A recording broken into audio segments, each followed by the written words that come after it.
Today we are going to be looking at some sex-related theory fabricated by man and that is not of God. Some persons are of the opinion that sex is required to keep a man healthy. When I mean man, I mean genetic. Let's take example of men, for instance. They said when a man is not sexually active, he is prone to prostate enlargement.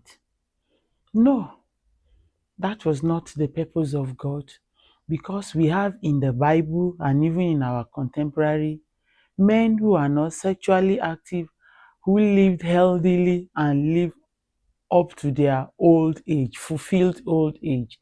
We have the person of Paul, for instance, as an example. We can see that in 1 Corinthians chapter 7, from verse 1 down to 8, we will see, as at the time of his apostleship, based on the writing, he was not married, but he was one man who was healthy, who was agile, who fulfilled his ministry, even without being sexually active.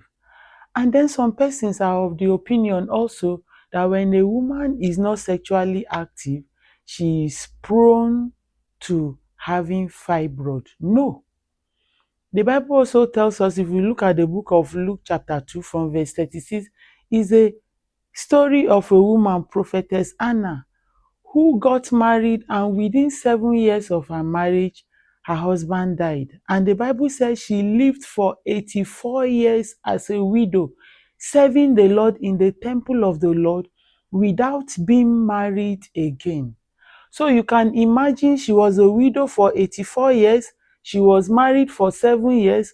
Adding that to her age, that is to the years of her widowhood, that is 91 years. And even if she were 15 years, as at the time she got married, she lived well over 100 years and lived healthily.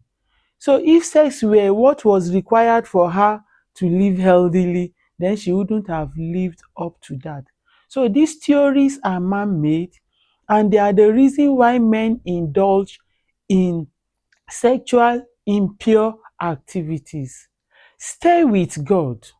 Get married if you know you cannot stay, but make sure you are not soiling your garment with sexual impurities.